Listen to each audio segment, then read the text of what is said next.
Netcasts you love. From people you trust. This is Twit. Bandwidth for Triangulation is brought to you by Cachefly at CACHEFLY.com. This is Triangulation, episode 129, recorded November 20th, 2013. Karl Auerbach.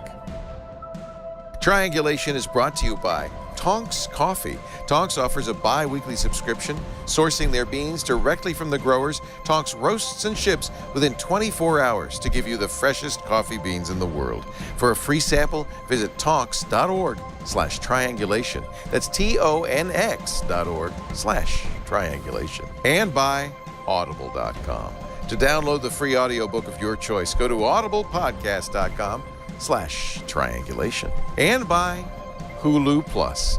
Hulu Plus lets you binge on thousands of hit shows anytime, anywhere on your TV, PC, smartphone, or tablet. Visit huluplus.com/TRI to start your free 2-week trial. It's time for Triangulation, the show where we talk to some of the most interesting, smartest people in the technology sphere, get to ask them questions, get to know them a little bit better, spend some time one-on-one with them. You might ask, well, if it's one-on-one, why is it triangulation? Well, because you're the third leg of that stool. Our chat room gets to ask questions too. And if you're not in our chat room, please get on in there at irc.twit.tv. You can join us every Wednesday afternoon, right about 4 p.m. Pacific, 7 p.m. Eastern time. On Triangulation. Our guest today, you've seen probably many times before on our Enterprise Technology show. He is a guru of technology, and we thought it'd be really fun to spend some time talking to Karl Auerbach. He's a California attorney, internet engineer, very famously sued ICANN in 2002. We'll ask him about that. And maybe more germane to what our enterprise is here today, he was very much involved in the 90s, the mid-90s, in the development of internet television, IPTV, as the first paid employee at Precept Software, which was later acquired by Cisco. Karl, welcome to Triangulation. Hello. We're already having fun. Before the show started, we were talking about the fact that you have a few leftover IPv4 addresses just sitting around, a couple of dotted quads, not minding their own business. How many addresses do you have just lying around? It's on the order of 100,000. It's like a Class B and several dozen, more than dozens of Class Cs, all in the 192 legacy zone. And a lot of them have never been advertised, so they're pristine. There's not a whole lot of blocks and things like that. And for years, I've used them as a lending library to people I know to lend them out when they needed temporary space. Oh, that's awesome. I awesome. haven't charged them for it. You want an IP address? I got a few here. It's useful. We've lent it out for people who set up honeypots for like Conflicker and for some well-behaved trade shows, things like that. That's cool. So is Vint Cerf mad at you for using up all the IP addresses? No, he's mad at me for other reasons. We could talk about that. So you said that it wasn't so long ago that you and some engineers from the Internet Engineering Task Force, IETF, were sitting around at a strip club, bored with what you were looking at, and started to calculate how soon we'd run out of IP addresses, IP address exhaustion. Right. This was in like 1990 or something like that. That is, if there were a litmus test for nerddom, that would be it. That would be one of them, yes. Can you use a soldering iron? So that's, I mean, given that we are, we're going to IPv6. Maybe. Well, that's another question, isn't it? Yes. So at the time in the 90s, did you say, hey, by the year, 2010, we're going to be running out of addresses? Oh, yeah, we definitely knew. This was before NATs became very common. That's what everybody says, that because people started using routers and network address translation, we have more than we thought we did. Or would. It just bought us time. Right. We still have problems. The biggest problem has always been routing. IPv6 doesn't make routing any easier. In fact, it makes it a tad harder because we have bigger addresses that we have to move around. We still tend to use BGP, which moves ASNs around, which is the unit of routing. But as I've been talking on other shows, that IPv6 is not necessarily inevitable, that we may end up with a fractured internet, which we have, as I've described in other shows, a world in which we have islands of and bridges, the islands being areas of IPv4 or v6 that are connected by bilateral agreements with traffic engineered bridges. There's a lot of political energy behind this, and I've gone over this probably more than anybody else wants to hear. But it's a future that does not necessarily include IPv6 and the end-to-end principle. It's partially because of what you were talking about in the prior show. Users don't really care about the plumbing underneath anymore. They care about, does my application work? And as soon as that door is opened, there's room now for all kinds of games to be played under the covers for making things work. Like ISP level NAT? No, I don't believe in NAT. NAT's just a failure waiting to happen because they're trying to squeeze too much information through 16-bit port spaces. I look at proxies, application-level gateways, as the way forward. And if you, as I showed last week, the famous NSA drawing where they're spying on stuff, they're really sitting at a point of proxying where they can watch all the traffic going by. And there's so many interests that want this kind of island and bridge world, be they IP attorneys, be they people who want to charge for content, impose restrictions, non-net neutrality people, people who want to do data mining, such as the Googles and Bings of the world. There's just a lot of interests that want this sort of thing. Cultural groups that want to carve themselves off. You have to realize it's actually a really legitimate interest that people like the Mormon Church or somebody else wants to create their own view of the world. You can't deny the validity of that point of view. Is this the Post-it note that you were talking about? Yeah, that was I didn't know it was a Post-it note. That drawing. When you look at this, I'm only seeing part of your screen here on my. Oh, I'm sorry. Yeah, I'm showing the drawing, there it is over there, including the fun little smiley face next to SSL added and removed here at the Google front end server. Oh yeah. When Google saw this Post-it note, Eric Schmidt said it was outrageous, but two Google engineers used a much more colorful language to describe this, and Google's immediate response was to encrypt this network. All the intercommunications in their networks. Well, the involvement of the spook agencies, the internet, is nothing new. When I was working at System Development Corporation back in, this is a long time ago. I started there in 1972. One of our big customers was a big three-letter agency from Maryland. Oh, we know who that is. And so I worked on a lot of security stuff way back then, and they were deeply, deeply involved. One of the projects right next to mine was a project sponsored by the Department of Defense, knowing who they are, to do continuous speech recognition. This was in the early 70s. We all knew it was for monitoring wiretaps to find out what was interesting. And monitoring them in such mass quantities that you needed to use computer recognition to understand it. To have this. Add Uncle Sam to your circle of friends and family. What's that all about? Where'd you get that poster? That's from an RSA conference. They did a series of posters back when.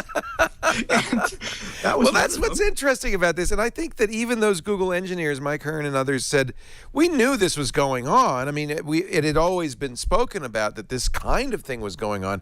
But when you, as an engineer, see your network drawn on a little Post-it note with a little smiley face saying, this is where we get our data, they were quite incensed by that. Well, they should have recognized that there are people out there who want that data. Right. Governments, as I said, all these groups want that data. And they have the means. And they're pushing the internet towards that the political layer of the internet is strong, very strong. In fact, it's very active even this week with new groups forming to fight the ITU, to support the UN and the internet, to support ICANN for some reason or other as the governance of the internet. The political layer is really active, and it's not going away. It's getting more intense. I'm on a State Department mailing list where we're talking about what should be the U.S. stance on all of this sort of thing. I think you're in an interesting position, too. You're kind of at the nexus of this because you're both an engineer and an attorney, right? Right. I don't practice, but I am an attorney. And you understand IP law. And I think that probably gives you an understanding also a little bit of what the political sphere has to say about this. And I think a lot of engineers, it just doesn't compute. Everything's black and white. There's no gray. Well, I've also done several startups, and we have our own business here too. So I look at it from the economic and business point of view as well. So I can see the confluence of all of these different forces. And one thing that very much annoys me is, let me skip back to 1936 or thereabout. There's this movie I love called Things to Come. It was H.G. Wells' last movie. And it begins with this war that starts. And the world collapses. The war goes on for like 50 years or some enormous period of time. At the end of the war, the civilization has collapsed, but out of the sky comes this lone airplane. And Raymond Massey steps out in this absolutely outrageous spaceman suit sort of thing and says, "We are United Airmen, wings over the world. We are the technologists. We will save you. We have civil..." There it is. And it's a great movie because it is part of this 1930s notion that danger and death worthwhile. Yes, that technology knows everything, that it's the safe way, that it was what caused the 5-year plans in the Soviet Union. And everything can be known. With given enough information, all equations can be solved perfectly. It's the rise of the technocrat, and Right. It's the denigration of anyone who looks at things on a softer, more social basis. It's a movie well worth watching. It's on YouTube. That's how I found it in its entirety. Oh, yes. Isn't that awesome? I don't think it fell into the public. I've used snippets of this in our History of the Internet series in the trailer, and I'm claiming transformational use as my right to use these snippets. As am I right now, in this very moment. Well, transformational use, which was in the Google Books case just the other day, Right. is a doctrine which kind of is brewed up by judges out of thin air. Yeah. And we don't know how. There's no statutory basis for it, so it's going to be interesting how it develops. As Larry Lessig said, fair use is merely the right to hire a lawyer. All right, enough fair use of that clip. So let's talk about. We have so much to. Carl, I knew you were engaging from seeing you on Twiat. I know you've got stories galore, and I'm just going to let you run rampant here. But we're going to take a little break, have a cup of coffee. I invite you to do the same, and then I wish. No coffee for you, sir? I don't have any here. Oh, well, we'll send you some talks. That's what we're going to do here. And we're going to talk about your History of the Internet project in just a little bit. Tonks Coffee is our favorite place to get our coffee beans.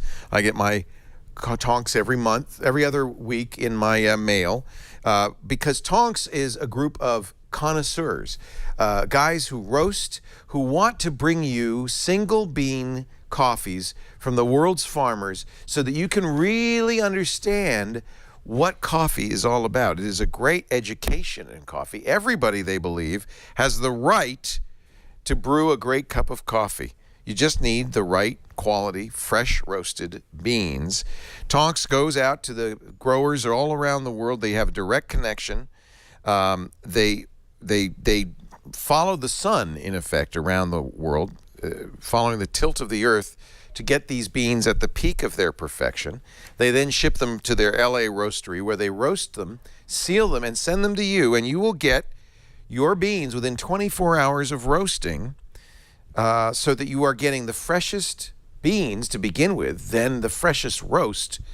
And I'll tell you what, it is a great way to get amazing stuff. And for the cost of just a few visits to your favorite coffee shop, you can really try some great stuff. What is this new beta blend? This is interesting.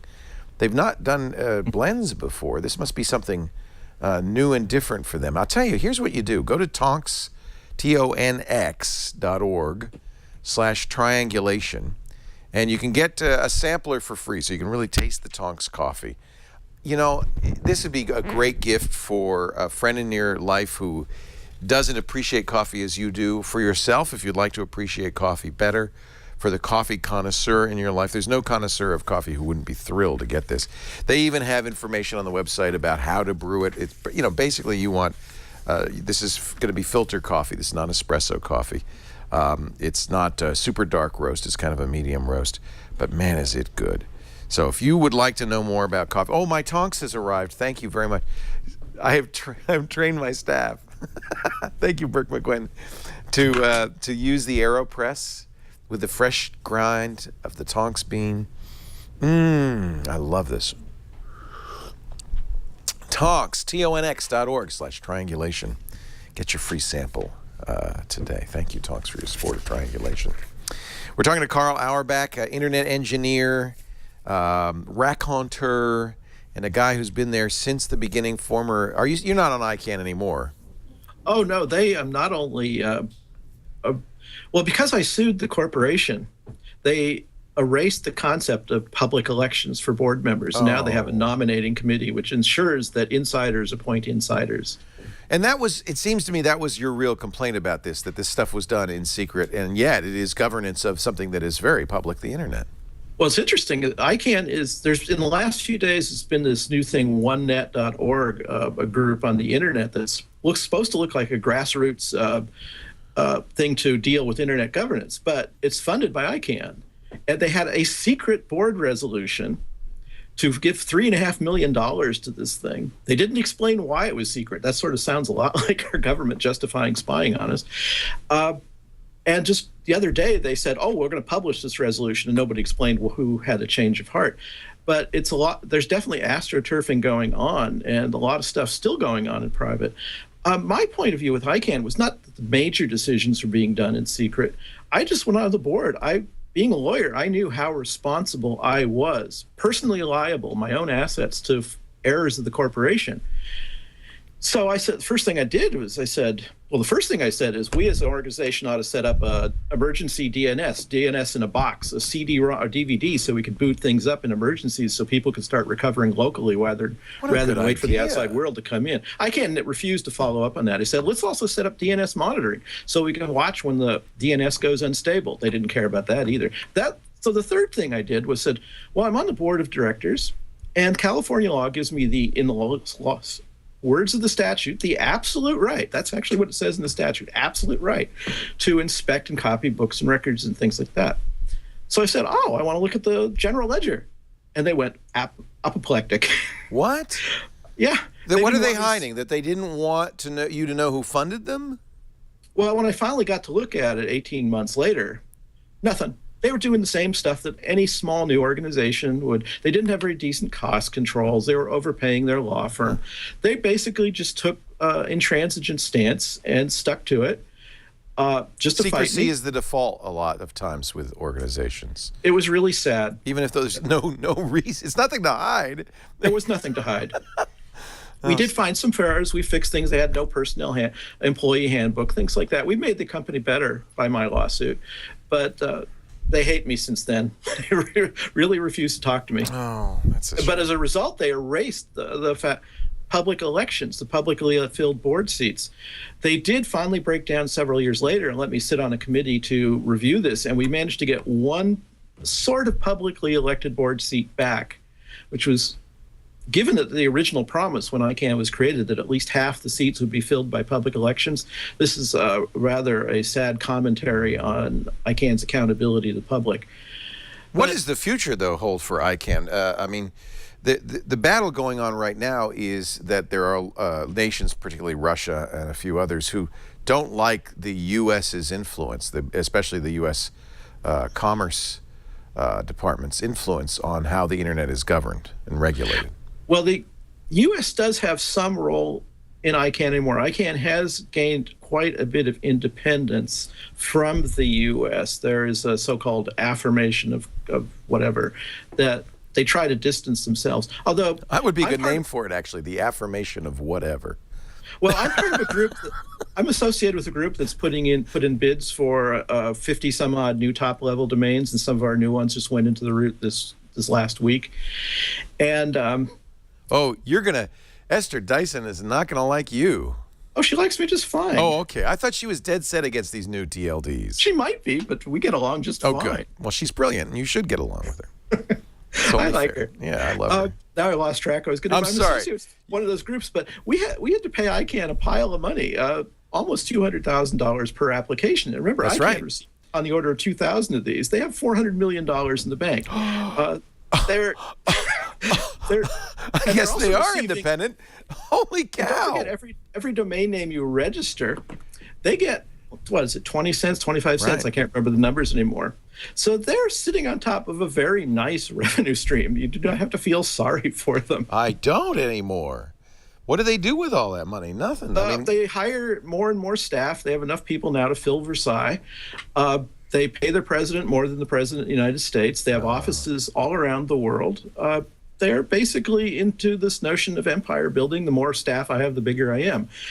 They have never really looked at their job and thought, well, if I do my job is not very big. It's just to make sure that the technical aspects of the domain name system runs reliably. something one man, John Postel, did for years. Yes. But they've morphed it into, something that's just gargantuan. They are literally on the par of size. You can equate them in terms of size with the ITU. Their budget is nearly that big. Their size is nearly that big. This is, Jerry Purnell would say, of course, it's bureaucracy. This is bureaucracy's job, is to perpetuate and grow itself.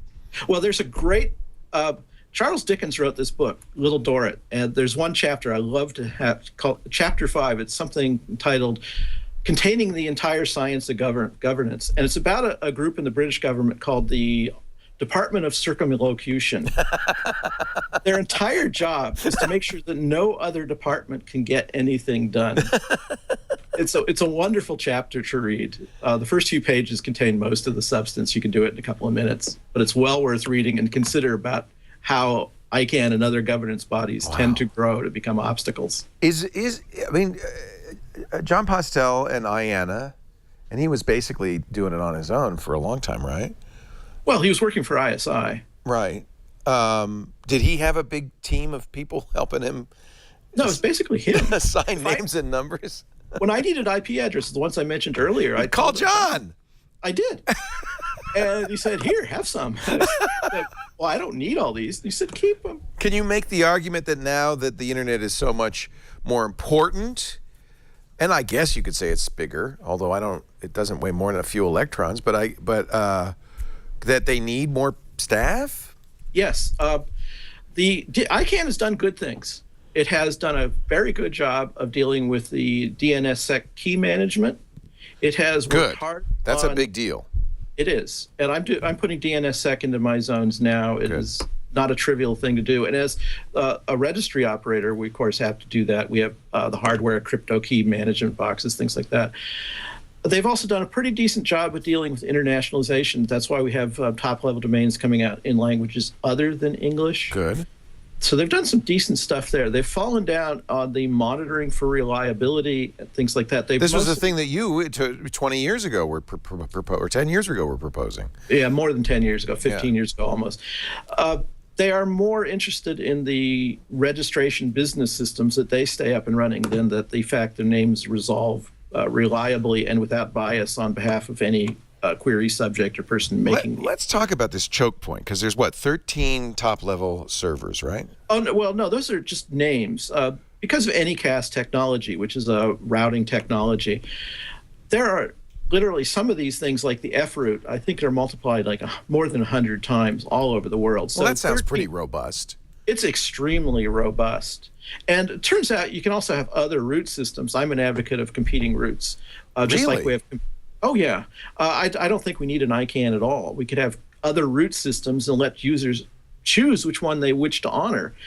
But that means that I can't go to a browser and just type in a name and it will go guaranteed to that site. I'd have to choose the root system. Well, remember the Monty Python, the tobacconist sketch where the Hungarian guy goes in and he reads out of his thing and he says, my hovercraft is full of eels? Yes. Well, if you had a dictionary, like if you had a domain name system that gave you results you didn't like, you would stop using it, or you'd use it for humorous purposes.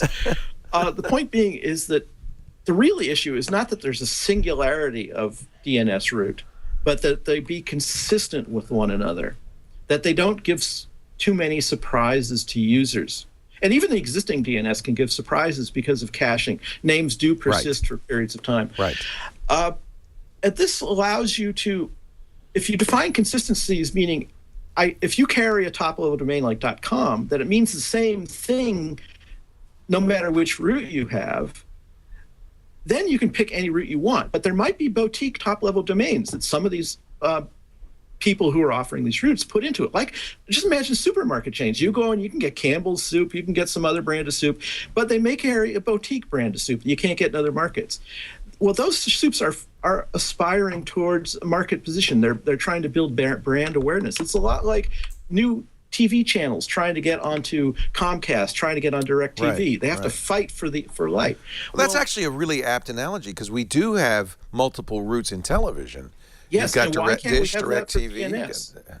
And with DNSSEC, you can make sure that if you subscribe to a trust route, that you're getting the answers that you expect, that they have not been altered by the route you've got. Doesn't that foster a dark net? We've already got a dark net. If I want to be a dark net, I'll set up my own DNS servers, and all my friends and family will use my DNS routes. I used my own DNS routes for years just to see how badly this affected people, to see if the horror stories are true, and I found literally no horror stories. That's kind of interesting. Now, a lot of the people who set up what are called alternate routes over the years have been really bad. They just have done a bad job of it. But that was just because of the people who did it, not because of the technology.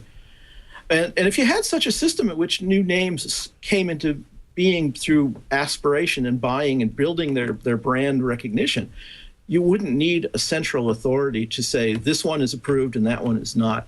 It would simply be, if it gets used a lot, then everybody is going to put it into their essentially their inventory of top-level names that they're putting advertising to the world. That makes sense, because if you're creating a new route, you would probably want to broadcast your list of names so that others could copy it and would work with their route, right? Well, if I were setting up a new top-level domains, I would pay route operators to put me into their, just like if Fry's Electronics or some other store, those people have products buy for shelf space at the end of the aisles. They pay extra for that. Right. An end cap. So why don't we have open market in this area? Why do we need regulation when regulation is not strictly necessary? I mean, this is kind of all new to me. I would have said, well, it's going to be chaos, but it doesn't sound like it is. Well, the internet, to a certain extent, is chaos. And that's okay. Well, where did the web came from? It came from people's intent to resolve chaos. Invention is the mother. What do they say? I can't even remember the phrase anymore. But I had another topic I wanted to raise. Oh, well, all right, let's do it. I have a whole list of them here. I don't know why I'm getting in your way. Please, Well, Karl, you were talking. it's all you were yours. talking on the other show, and I was listening in, thinking, and I want to say, what I don't like about the Python language is its lack of an unsigned integer. I live in the world where we do networking, and unsigned integers are critically important. Please put unsigned integers as a primitive type into languages. I wonder why it doesn't have unsigned integers, come to think of it. Maybe Guido just doesn't like that. I don't know. Next time I see him, I'll Simpler. ask. Ask Guido, yeah. But an area that I'm completely outside of internet governance is I'm very concerned that the internet has not been designed to be repairable. Yeah, that's intriguing to me because, of course, that's in the mythology of the internet. That's what the internet's all about, is to be something that could survive a nuclear attack. And it's more than mythology. I was working on that stuff. I was working on, back in the ARPANET days, for the Joint Chiefs of Staff doing command and control networks. And we literally talked in notions of routers being vaporized in nuclear blasts. And routing around that. But I don't know if that is the same thing as repairability. That's survivability. Yeah, repairability is Mr. Murphy comes along and does things wrong at the worst possible time. Ma Bell, problemsome and troublesome as it was, built a really good network. Absolutely. They knew what could go wrong. They had tools that could find problems. They had people trained to use them. They had rules for those people to go out. On the internet, we have stuff that's largely thrown together in the lab and says, it works in my laboratory network, and we put it in products and ship it out. So we have several issues. One is that the quality of code out there is not very good. That's what my company does. We we provide tools for people to test their implementations.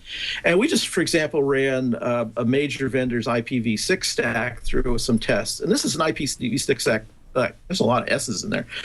They had too many sibilants. They had one of these IPv6 ready logos that had gone through the testing at like University of New Hampshire and we killed it.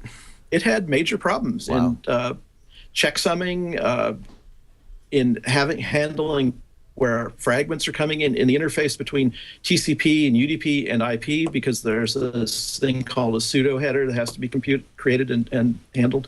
There were a fair number of flaws. We have a lot of people who test code on good conditions. It's like Boeing taking up their brand new airliner and flying it on a nice cloudless, windless, stormless, sunny day and saying, great, let's put it into passenger service, without worrying about what is it going to do on a dark and stormy night. We really do want the internet, which we're starting to use as literally a lifeline grade utility. We want it to be reliable. When things go wrong, we want it to work. And now that we're cross-pollinizing our infrastructures, the internet and the telephone system are merging. So when our parts of our network go down, we can't pick up our phone and call because our phone will be dependent on the internet. We'll have a circular reference. Same with power systems. When the internet goes down, the power goes down. Which one do we bring up first? Can we bring them up first? How are we going to recover? Inside the internet, we really don't have very good test points. There's the notion of having remote loopbacks is not well put into the internet. The notion of having tools, we have various primitive tools. We have pings, which most people don't understand. A ping is an ICMP echo request, which is often filtered. We have traceroute. We realize that's often filtered. We don't have really good tools for measuring things. I did a lot of tools. I built an internet butt set back in the 1990s, basically to get people up and running and fixing networks within like 5 seconds, because I have had the job of literally lying on cold concrete floors at 3 a.m. trying to figure out what's going wrong.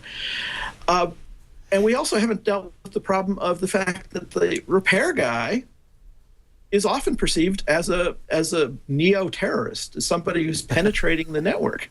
That's often happens, and they go to jail sometimes. Yeah. Yeah, I knew somebody who literally telnetted, not SSH because this was before then, to a computer, got a login prompt and said, okay, and went away. But he ended up having to plead guilty to a felony charge. Wow. That's horrible. That's we a really terrible need to come story. up with, we need to come up with rules so that those of us who really care about fixing things can fix things without being thrown into jail. It strikes me, though, that this is a natural time for this to happen, and that this is part of the evolution, that one of the reasons the internet was able to grow at the rate it was able to grow and fill in the cracks as needed was because it was in a kind of more agile environment. It could be a little loosey-goosey. It was, let's see if it works, and if it works, put it into production. But that works in the early stages to create something. But if you want to make a reliable network, now seems like now is a good time to start focusing. Or is it too late? Should we have started at the beginning? It seems like if we'd taken that careful process at the beginning, we'd never be where we are today. Athol Fugard, a playwright, in a play called My Children, My Africa, said that the most terrible words in the English language are too late. Well, fortunately, we haven't reached that with the internet. Good. A good time to start dealing with this is when the curve of innovation kind of levels off. And Exactly. at the IP layer, we've kind of smoothed out a little bit. Most of the innovation is going on at the higher layers right now. Although IPv6 and things like buffer bloat handling are still quite active down at the lower layers. Well, and you mentioned DNS and DNSSEC, and I guess that's a higher layer, but still, stuff that was thrown against the wall and stuck. Maybe a lot of stuff didn't stick, too. or stuck imperfectly. Is a good time now to, especially the lower layers where it really has simplified and stabilized. It's time to fix it and get it working. Well, there's people doing what they call WAN optimization. They're playing with TCP, for example. And do we want to allow that? Is that something that should be permitted or not? Or should TCP be in stone now because it's time to... TCP keeps changing, and it's really... We keep finding bugs in people's TCP. Really? We did a test on somebody who had, they built chips for mobile phones. And they were interested in their IPv6 testing, but they said, well, we don't have the chipset ready, so let's do IPv4. We know it's perfect. We had shipped several 100,000 copies. And we fired up our test, and immediately went kaboom and crashed. And they looked at this saying, oh, no, we've put this in hardware in hundreds of thousands of mobile phones. So TCP Steve Gibson was talking about that today, that the baseband code that is in every phone is old and very buggy. Well, there's also this, as I mentioned, buffer bloat issues, which is the fact that memory being cheap, people put too much memory into routers and switches. And also, our device interface is one of the worst places for this is on your wireless interface in your laptop. We don't realize that your software is thinking you've got 50 megabits or more, 300 megabits of bandwidth available. Well, depending on RF conditions, you may only have a few megabits. So queues build up inside your transmitting device driver, inside your laptop or iPhone or iPad or whatever. And that could represent many seconds worth of delay. That's not too bad for UDP things because they'll tend to get through, although you'll be annoyed, especially if it's DNS, because that multiplies, the effect multiplies. But if it's TCP tries to be Mr. Nice Guy, backs off, and doesn't necessarily come back very quickly. So these buffers can have major impact on user perceptions of interactivity and responsivity. And if you're picking up the phone to call 911, you really want something to happen fast. Yeah, good point. And also, we're doing We'll get with you in 5 minutes. Your buffer's just full. No, I'm making a joke. Oh, I thought you were going But I do want to take a break. Let's go away. To have a beer, whatever you need to do, Karl. We're talking to Karl Auerbach from InterWorking Labs, where they say their motto is saving the world from network failure. So I think that's an important thing. Another thing that IWL is doing is this History of the Internet project. And I really want to talk about what you're up to here with this.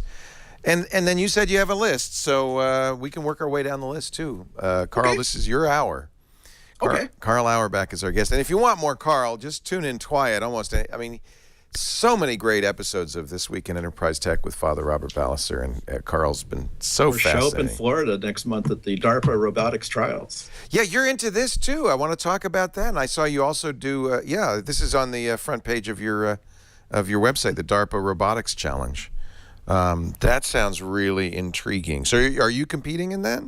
Oh, no, we're not that smart. Mini Maxwell network emulators. Maxwell's your product. Will introduce adverse network conditions during the event. So you're Loki. You're in charge of chaos. I'm a troublemaker. I've been blamed for a lot of network failures that are my fault and often not. Sometimes it just happens.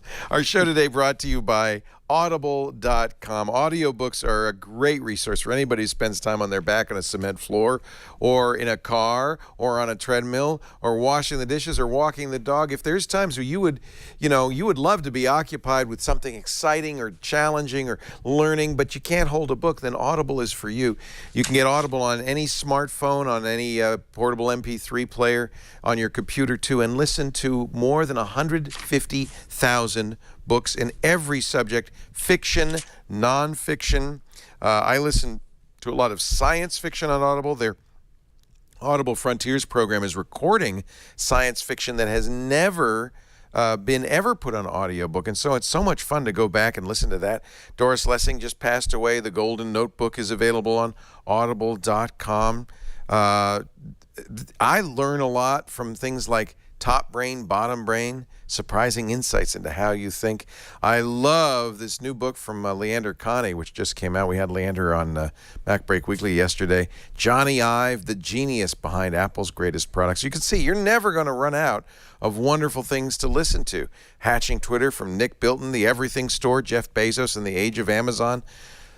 If you're interested in the history of the tech industry, if you're interested in 50th anniversary of JFK's assassination. Lots of books on Audible for that. Now, here's the real challenging thing. Oh, by the way, kids' books, too. Great stuff. The Wind in the Willows, Jane Eyre, The Wonderful World of Oz, read by Anne Hathaway. If you want to try an Audible book, and I know sometimes when you think about this, you might say, well, I don't know. Is it hard to listen? Am I going to get as much out of it as I do from reading it? I want you to try it. I think you will. I think you're going to love it as much as I do.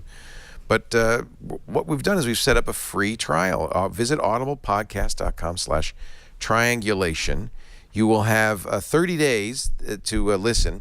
What you're going to do is you're going to get the gold account, which is the book a month subscription. So your first book is free. You don't pay anything in the first 30 days. Cancel any time. In those first 30 days, you'll pay nothing, but you will get to keep your book no matter what. Her Royal Spinous, a Royal Spinous Mystery. Well, that sounds good. My favorite narrator, Catherine Kellgren, is reading that. That's another thing that happens at Audible. You start to love the readers because they do such a great job of bringing books to life. So you can find a reader you like and then hear her read or him read other books. It's wonderful. audiblepodcast.com/triangulation. Go there now for your free book. Hey, if you don't like it, no harm done. But if you do, a wonderful world of audio entertainment awaits you. audiblepodcast.com/triangulation. Our guest is Karl Auerbach. How did you get into all this, Karl? Were you a geek in high school? Well, my grandfather repaired radios. In fact, he was a radio forger. He used to build Pilco radios. You're missing the H, right? Yeah. And he used to drive up and down to New York and Boston, selling these things to unknowing people thinking they were buying Philco radios. Oh, how funny. And my father was a TV engineer, TV repairman. So you got analog in your blood there. Well, electronics. Are you ham? No, I just couldn't get Morse code. It just never worked. Yeah. But I've had electronic. I love the smell of burnt phenolic plastic. But I'm more of a software person than hardware. Although most of my coding and things have been down at the lower levels. And I was listening to your prior show and thinking, wow, those people are writing code in a world completely different than mine. It is. I live in a world where microseconds matter, and Right. I care about interrupt affinity, and the speed of light is too slow. I complain about it all the time. Good luck with that. I have a product. I have a catalog of fake network parts. So one of the things is optical fiber that's filled with vacuum, because glass is 0.6 C, and if you actually have fiber that's filled with vacuum, you'll get the full speed of light. That's a lot faster. Oh yeah, well I also sell Ethernet cables that are optimized for direction. I draw little arrows on them, and if you pay more for those like monster cables. Oh, you have one-way cables, and of course you're going to have all sorts of packet collisions. You need the two-way cables with twice the road capacity. We put out a press release once on that we had invented a router, a fiber optic technology. Well, normal fiber optics is a push technology of a sending laser that pushes the photons down the wire. Well, we put a sucking transceiver at the other end, so we speeded them up so they ran faster than the speed of light. So your packets arrived sooner before they were transmitted. So we had to invent relativistic OSPF and other things like that. You need to talk to Monster Cables. I think you have a career. We got press people to believe this. Oh, my God. Yeah, I've got a catalog of all kinds of bogus network pieces funny. like that. How fun. Well, I can start off this next segment with a totally inflammatory statement. All right. I've long believed that there flaws in software ought to be subject to legal liability. Oh, please don't say that. No one will ever write another line of code. Well, people have to lie in code. The thing is, people have to understand that the standard would be negligence. You'd have to actually be negligent in how you write code. The fact that there's a flaw doesn't mean you are automatically liable. The law doesn't demand that in any realm, or at least usually not. But you don't need intent. You merely need negligence. Yes, or recklessness, negligence, some standard like that is less than absolute liability. Because we're entering a world in which the internet and devices are becoming lifeline grade things. The Google cards, they're going to start crashing into each other, and who's going to be liable for that? So maybe there needs to be two kinds of software, but there needs to be kind of mission critical software that does have that kind of higher standard behind it.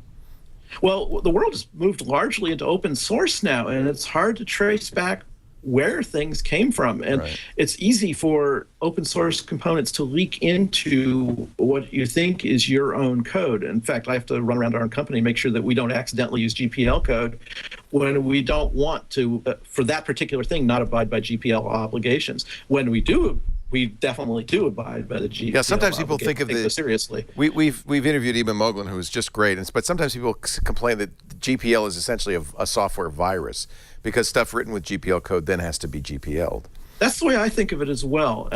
I think the GPL, to a certain extent, is also God's gift to Microsoft, because there are companies that need to make sure that their code is not GPL infected. That's right. I don't want to use the word, because the GPL is in many ways a very good thing, but it's been touched by it, and they need to make sure that they own their code so that responsibility can vest where it ought to be. We're talking about the GNU public license, which is the open source license One of the open source one of licenses. many open source licenses, but one of the most commonly used. Linux is GPL.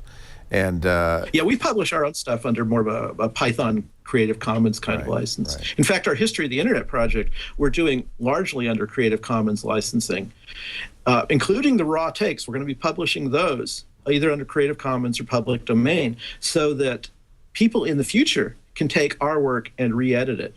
We're doing this project for the purpose of giving our view of how the internet evolved, but we also want to create a body of pieces of recordings so somebody in the future can retell the story. That's great. We do the same thing. We're Creative Commons as well.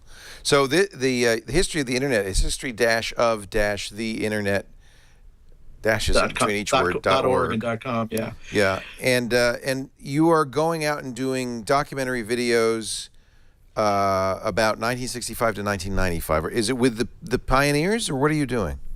Well, our list includes. We're actually starting more about the 1840s with the invention of the telegraph, because that was really the first packet switching electronic network with messages being forwarded from telegrapher to telegrapher. The telephone network was, in a large sense, a detour from that point of view. But we're trying to talk to people. Yeah, that's our trailer. That's I recognize this from Barry Goldwater's 1964 campaign. Yeah, but I took that and amped up the baseline. Actually, it wasn't Goldwater's. It was Johnson's. Johnson's. Yeah. Yes, and then we went through. If you can identify all of the 5 movies which we borrowed content from with this, in this you can get it's transformational. We know what that one is because we just saw it. Oh yes, that one. Is this Buck Rogers, or is that it? No, that's still Things to Come. Things to Come. Okay. Yeah, that one is video of I can't remember where. This is Things to Come. What else? Charlie Chaplin's Modern Times, was that? That was off a German movie, and also Magnetic Monster. This was some other stuff on the web. I love this. We're not listening to the audio, so we have no context for it. It's just a bunch of images. Oh, look. Yeah, the early graphs. A lot of these you can see originals or better copies at the Internet Archives. This is great stuff. Oh, and man. And the music, of course, we got from I can't remember the guy's name, but he does great things for open source, not open source music. He licenses it, but it's free. So yeah, we're building these sort of things. I think that's great. Have you done any videos yet? You're just getting started? We got one. We did our first one. We did as one of lesser note, which was about severe tire damage, the first internet band. See, we don't know anything about how to make videos. My wife and I are both theater people. We're used to actors on stages. That's why she keyed me when you mentioned Wind in the Willows in your promo there, because one of my favorite shows is based on Wind in the Willows. That's so great. And so why do you call Severe Tire Damage the first internet band? Did they use M-Bone for their concerts, or? Yes. They were started on the M-Bone. They played for on the net. Their most famous thing is they snuck in and opened for the Rolling Stones on the Stones' first internet concert. Ah. But it was an interesting point of view of media back then in the early 90s. It was terrible video, little tiny postage stamp video, terrible audio, delays, audience of 10 people. But that was the beginning. And I think it's great to memorialize this. So I wish you luck with this project. I think this is a really great idea. And so it's just you and your wife doing it? Yeah, we're financing it ourselves. Well, through the company we're doing it. It's her company. It's her startup. Between the two of us, we've done something like 7 or 8 startups, and this one's hers, and I work at it. But we're if you ever want to come here and use our studios, you're more than welcome to. If you have an interview you want to do. You're not so far off. I know you're in Scotts Valley. Well, thank you. Yeah. Yes, your equipment is much nicer than our equipment. Well, and maybe it's more convenient if you want to interview somebody who's around here. More than welcome to do that. I think this is a great cause. In fact, it's one. As I was saying, when we started Tech TV, it was one of my secret, hidden agendas. I didn't dare tell the people who were trying to make money on it, but was to record and get on tape. Some of these people who were really the founders of the internet. The internet was not created by just 1 or 2 people, which is what the newspapers seem to say. It was hundreds and hundreds of people, a lot of serendipity. There was a lot of ideas that didn't work out but are great ideas.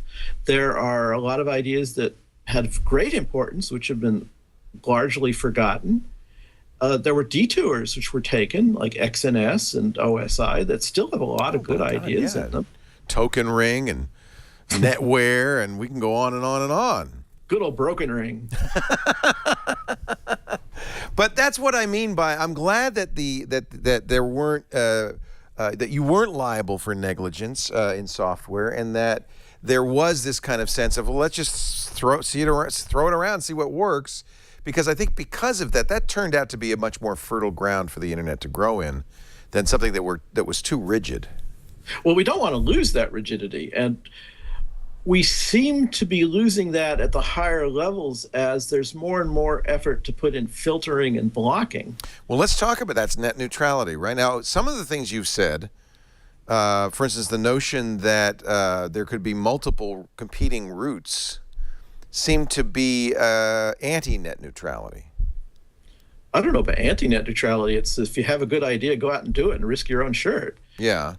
And see if people follow. But the notion of there is this kind of notion that the net should freely, certainly freedom should reign, but there needs to be interoperability. Interoperability between whom? Between agreeing parties or between everyone? Do you have to open the door to everybody? Any change, like, again, going back to telephone, when they switched from rotary dial to touch tone, all the new things that use the star and the sharp keys, well, they lost the old people. Right. Change does leave people behind. You always leave somebody. And that's certainly, we know that in the world of technology. But I'm just thinking, let's say you mentioned the Mormon Church, or maybe more to the point, Comcast decided, hey, we're going to have our own private Comcast network that's just Comtastic, and we're going to control it. And, well, don't worry about that Skype thing, because you won't need to use that. We'll have our own VoIP solution, and we're going to make it faster and better and cheaper than anything you could buy from anybody else. But that essentially creates a separate internet. Well, do they force? Well, we're going through Comcast right now at this end, but they don't force me to buy those services. I can still move my IP packets through. The question is, do they differentiate between their IP packets and my IP packets? Well, I'm thinking they would, because isn't that in their commercial interest? We've had people who wanted to buy our network impairment equipment and apply it to their networks for this, not for testing purposes, but to harm certain classes of traffic. Right. And we did not sell to them. Yeah. So you do agree that the internet needs to be a road that can be freely traveled by all? Almost. Is that certain kinds of traffic are more equal than other kinds of traffic. Interactive traffic, where there's a human response going back and forth, conversational, such as this, you really don't want too many delays. Yeah. On voice traffic, the ITU came up with a number, I think 150 milliseconds round trip. I can't remember if it's round trip or one way. But so QoS is not incompatible with net neutrality. It's really a matter is whose hands are on the knobs and levers to control that QoS, and who is going to pay the costs for that. There may be costs, and you may, as a consumer, you may actually have to pay something to have your hands on those knobs. But you have to do it fairly. I just think it'd be so damaging to the concept of the internet to allow any company to kind of favor its own traffic for commercial reasons and that kind of thing. I don't think a free market and the internet are completely compatible. Well, there we get into, do we want to regulate these companies so that they don't have an incentive to do that sort of thing? Should Comcast be allowed to carry voice? Right. And this is the same debate that the folks at EFF, I know John Perry Barlow has talked about this.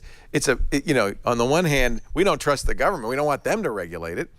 But on the other hand, who does regulate it? Well, where does government end? We're having a world where the governments are laundering their policy through nominally private bodies. That's one of my complaints about ICANN, is that U.S. government is laundering its internet policy through what is a private corporation that can do things the government cannot constitutionally or statutorily do. So where do you fall on this?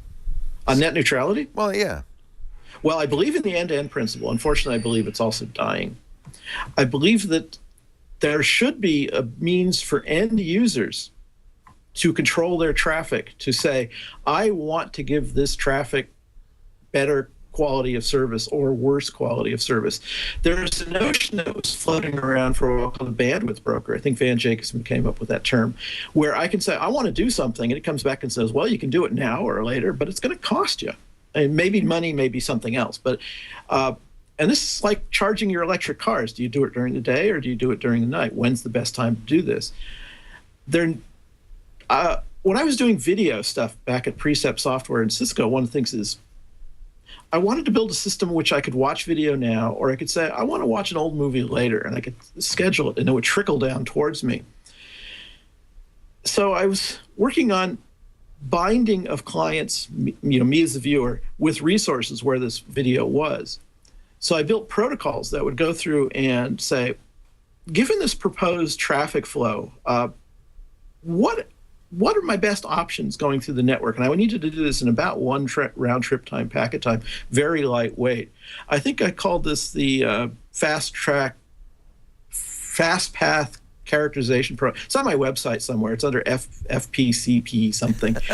And it was a proposal to following a protocol called mtrace, multicast traceroute, for characterizing pathways through the internet so you could bind clients and servers very, very quickly, so that you could make good choices about how you're using the resources of the network and whether or not you were willing to pay the price, because you might be doing something else that you preferred, or your neighbor might be doing something. It's a shared resource in many regards, and we do have to figure out how to cooperate. Yeah, these are difficult problems. They're extremely difficult, but they're not just technically difficult. They're difficult in economics and politically and legally. Yeah, I don't know of a clear and easy answer. I think if there were one, perhaps we could lobby for it, but I don't know if there's a... Well, one of the non-answers is in our educational systems, we need to teach people to be have a broad perspective, synoptic point of view. It's not good if we educate engineers without any knowledge of law. It's not good if we educate engineers if they cannot write a clear sentence to argue a position in a compelling way so that somebody else will say, that's a good idea, we ought to do that. So I'm strongly in favor of broad liberal arts education so that people come fully equipped to the table to be able to understand technology in the context of society and to be able to argue persuasively for their points of view. I love it. I think you're asking for a much smarter group than we can count on. But I love we're doing this right now at UC Santa Cruz because good. They're trying to move out of their hippie campus image and become kind of the Caltech of Northern California. Are they really? That's interesting. You know, I went to Santa Cruz High School. My dad was a professor of earth sciences and provost at UCSC. Well, UC Santa Cruz is heavy in astrophysics, the formation of the universe. Yep. They were also the hosting sites for the Human Genome Project. Right. They're very, very deep into a lot of things like that. They just don't get credit for it. So do they have a program to prepare great internet citizens? Well, they just cut one. I'm a big theater fan, and they just cut Shakespeare Santa Cruz, which is a performing arts company, obviously. Yeah. And in fact, I'm supposed to be tromping through some wooded land right now looking for an alternative performance space. Oh, good. But it's been raining, so we don't want to go out in the woods today. Probably because it's a teddy bear's picnic. And but the university hasn't yet realized that you really need to create people who are not just plug-ins into a scientific community, but literally are people who know they have imaginations and know how to use them, and are brave enough to be flexible. Part of our history of the Internet Project is intended to push that button to say, you get ideas, you don't know where they're going to go. Follow them. You may be successful. You may make $1 billion. You may not. But you may create something great. You may not. But do it. I love that. And unfortunately, we often seem to be moving in the opposite direction of more specialization. Well, that's I'm looking at this DARPA robotics thing. We're going down there, and there's going to be these robots which are going to be driving all-terrain vehicles and crossing debris fields, attaching hoses. We know perfectly well that they're also looking at this for not just first responder, firemen, police kind of situations, but also as soldiers. But nevertheless, these also can become... It is, after all, the Defense Advanced Research Projects Administration. Yes. But these robots can also take over repetitive menial jobs, burger flippers, things like that. Right. The people who don't have a synoptic education are really going to be in trouble in the Yeah. future. Certainly in the U.S. I think you're right. Yeah. Yeah. We're talking. We're gonna have a little bit more with you, Karl. So don't go away. Okay. In fact, I'd like to ask the chat room if you've got questions for Karl Auerbach to get them prepared. We're going to give you a chance to ask Karl some stuff. You'll read them to me. I don't have the chat room on my screen. I will read them to you. I will pose them. I will get them all sharpened up, polished up. I was just looking at my Hulu Plus on my iPad. Hulu Plus is great. You probably know about Hulu.com. Hulu Plus is one step better, $7.99 a month, and you basically can binge on your favorite TV shows to your heart's delight on your TV, your PC, your smartphone, your tablet. My new Xbox One, when it comes on Friday, you better believe I'm signing into my Hulu Plus account. In fact, we're going to give you a chance to try it free for 2 weeks. So if you're getting a new Xbox One, this would be a good time to go to huluplus.com/TRI to start that free 2-week trial. Jimmy Kimmel Live, Shark Tank, Family Guy. What do you like to watch? I love Family Guy. I could watch that over and over again. Saturday Night Live. Watch every episode of shows like Lost, Doctor Who, Community, Star Trek. They also have exclusive content, Hulu originals like The Wrong Man's and Behind the Mask. You know what that's about? The world, I love that, the world of sports mascots. Who is that inside Crazy Crab? I don't think they have Crazy Crab anymore. If the UCSC team had a mascot, it'd be the Banana Slug. Yes. Who is that inside that Banana Slug? You'll also get free, ad-free movies, kids content. It's all here. HuluPlus.com. As you can see, it really looks great on your iPad. Today's best. See, my problem is I don't have enough time to watch shows, so I use Hulu Plus to like today's best TV moments. Josh Hutcherson hosts Saturday Night Live this weekend. Kimmel and Mario Batali invite themselves to dinner. Last night I went through a bunch of just great Kimmel bits. It was so much fun. Did you miss George W. on Leno last night? It's the strangest thing I ever saw. He hands Leno a painting that George W. Bush made a painting of Jay Leno. This guy should jump forward on this. It's the most ugly thing I ever saw in my life. Anyway, you can see it right here on your Hulu Plus. I love it in beautiful high def. HuluPlus.com/TRI, a special offer just for you, our listeners. Get that extended free trial, by the way, when you go to HuluPlus.com/TRI. We thank them so much for their support. All right. What do you want to know from Karl Auerbach? And Karl, if there's anything that we didn't talk about that you had on your long list of stuff, we're just going to have you back. But you can bring up something, too, if there's something you have in mind. Well, I just want to say I'm really excited about Jerry Ellsworth's project with your new... Isn't that neat? The Cast AR, did you see that? Oh, yeah. I've been along a notion that we need to... I'm a theater person. I believe in actors on a stage. I love live theater. I love it. There's such a difference between that and television. Yes. And I want to break that fourth wall. So I've been thinking for years, about devices in a room that watch the audience and that morph the video on the screen for very subtly, like changing if there's a noise in the viewing space, morphing the actor's eyes in the movie to look into the actor's space and focus on wherever the source of noise comes. If it was a scary movie, that would totally change the feeling of that movie. It would break that fourth wall, or add pauses, or just slow things down. We could make television feel a lot more like live theater. It just the emotional level would go way up. You know what I think what Jerry's really interested in doing at some point is going to see in New York at the McKittrick Hotel this Sleep No More. Have you heard about this? No. They take over the whole hotel. There's actors in all the rooms, and you, as the theater patron, wander the hotel, and you wander in on things. We did that just this last summer in Santa Cruz. They did Peer Gynt, which is a play that is just way too big to be performed. And they took over several buildings, and you had places where various scenes and events were happening. Wow. And you went in and watched them and interacted with them and moved on. What an interesting idea. We saw a show a few years ago in New York called frequency hopping, and it was about Hedy Lamarr and George Antheil in inventing spread spectrum radio. And it was, I don't know if you've seen George Antheil's, was a Symphony Fantastique or something like that. No. Player pianos and fires, sirens and all kinds of things. Well, that was set up there. The whole play was done with actors behind this giant heads-up display, and they were interacting with that. It was just utterly fascinating. It was this really great multimedia event about something that was really important in terms of invention, and also that a fact that a woman was inventing, which is something that is still not happening. Just a woman, but a sex symbol starlet. She was brilliant. Hedy Lamarr. It's an amazing story. She's like Jerry. She's absolutely brilliant. Yeah. Well, we're going to definitely keep up with Jerry Ellsworth, an amazing person, and find out more about Cast AR, her goggles. It's not virtual reality. It's augmented reality.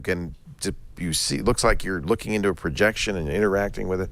The chat room wanted to know what kind of regulation you feel there should be on the cable companies.